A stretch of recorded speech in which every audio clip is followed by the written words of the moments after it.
Saya sebagai warga negara saat ini sudah beberapa hari sedang menuntut agar DPR membentuk panitia khusus Pilpres 2024. Pansus. Pansus. Ini bukan hanya hak angket loh. Saya ceritakan bedanya ya. Apa bedanya? Hak angket adalah satu hak yang dimiliki DPR untuk mempertanyakan kepada eksekutif dipimpin oleh presiden tentang sesuatu yang sangat penting. Maka akan terjadilah perjumpaan di antara legislatif DPR dengan eksekutif. Jadi presiden dengan aparaturnya, DPR sebagai lembaga DPR. Lalu kemudian terjadilah tanya jawab.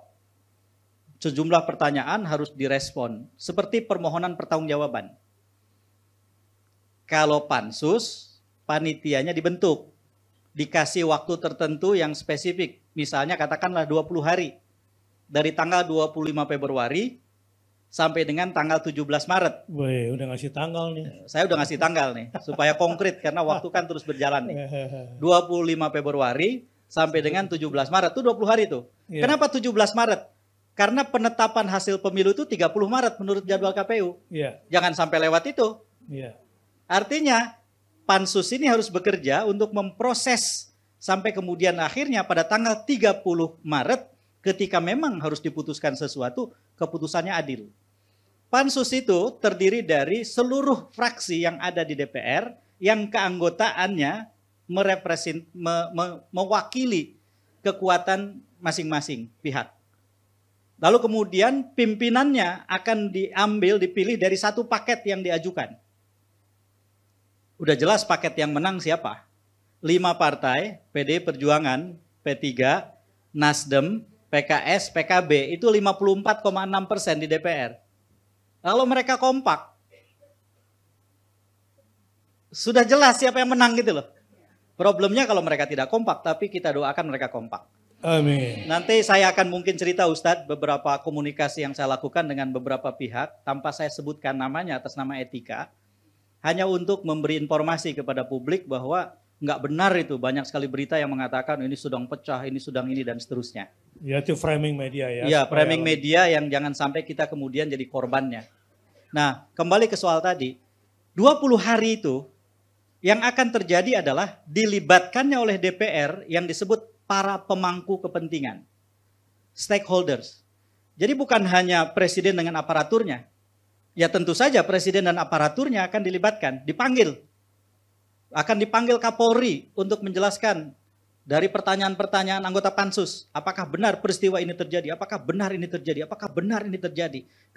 Kenapa kepolisian membiarkan ini terjadi? Kenapa mobilisasi aparatur ini terjadi sampai setingkat ini? Kapolri yang harus menjawab. Kepala desa juga bisa dipanggil? Ya, Mendagri. Mendagri dipanggil untuk menjelaskan banyak sekali hal. Panglima TNI dipanggil. Sutradara dan 4 orang ahli hukum tata negara yang membuat film Dirty Thoughts bisa dipanggil. 5 orang ahli hukum tata negara bisa dipanggil, termasuk Bang Yusril misalnya ada di situ. Tapi kan ada Profesor Denny Indrayana, ada Profesor Jainar Arifin Muhtar dan lain-lain. Jadi dipanggil itu. Gerakan-gerakan civil society yang berkait dengan pemilu, pelaporan kecurangan pemilu, kejahatan pemilu bisa dipanggil. Dan apa asiknya? Pimpinan pansus bisa mengatakan bahwa kegiatan panitia khusus ini terbuka untuk publik. Bayangkan 20 hari siaran langsung. Semua kebokbrokan itu akan mengapung di atas permukaan. Kalah tuh drakor tuh ya. Pada ibu-ibu. Dan kalau kemudian ini dilakukan Ustadz, kalau ini kemudian dilakukan, satu hal yang menurut saya jelas adalah kita membuat kanal atau saluran untuk orang-orang yang marah. Sehingga kemarahan itu tidak tumpah di jalanan. Sehingga kemarahan itu tidak menjadi kegiatan pengerusakan. Sehingga kemarahan itu kemudian berproses menjadi perlawanan, itu yang penting. Kesalahan kita sebagai warga negara atau sebagai umat seringkali adalah lebih senang marah, tidak suka melawan. Kalau marah itu jangka pendek. Marah itu nggak punya agenda. Orang marah nggak bisa ditanya, apa agendamu? Nggak ada.